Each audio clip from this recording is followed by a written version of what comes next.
tõesti, ega seda Alonsot nüüd kerge taksustada ei olnud, aga ta on kahekordne maailmameister ja tere tulemast tagasi Renault'sse. No üldiselt on kõik suured vormelistaarid ka väga suure egoga ja selge see, et nende nõudmised on ka sellised, mis ajavadki, nad peavadki ajama tiimi bosside varja punaseks.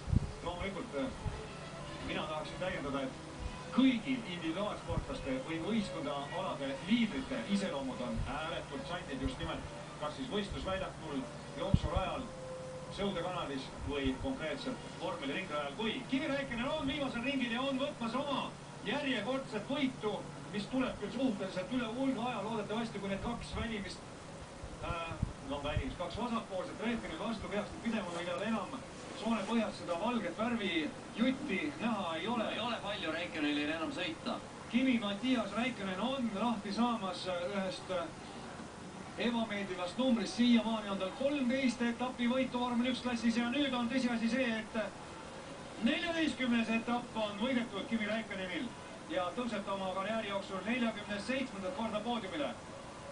Fernando Alonso kohe-kohe ületamas finišijoont, seda ta ka tegi ja Fernando Alonsole on tänane võistlus oma tulemuse läbi 62. kord. Jõudis ka Massa finišisse nii ja järgmisena peaks tulema Vettel, aga kas 48. korda tõuseb Alonso. Nii ja Vettelil on veel tükk maad tulla, see on praegu alles tagasirge.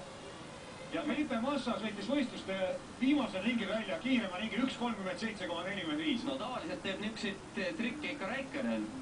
No vot see on see, et kui kaua kellegagi koos oled, siis hakkavad kombed külge.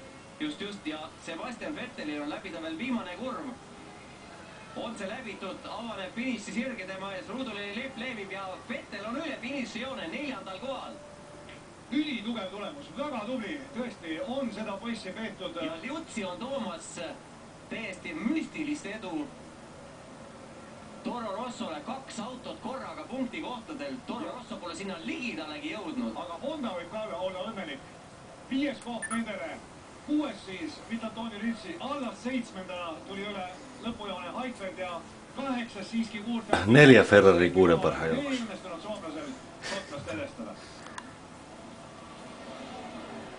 Selline oli siis Hiina Grand Prix ja tõepoolest.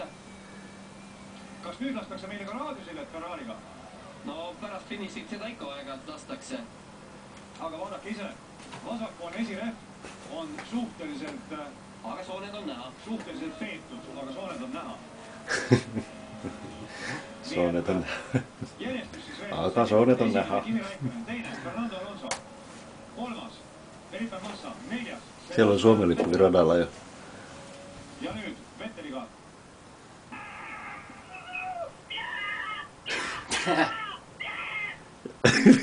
Noi on hirveä. Vaimustusel ei ole piire. Sisukas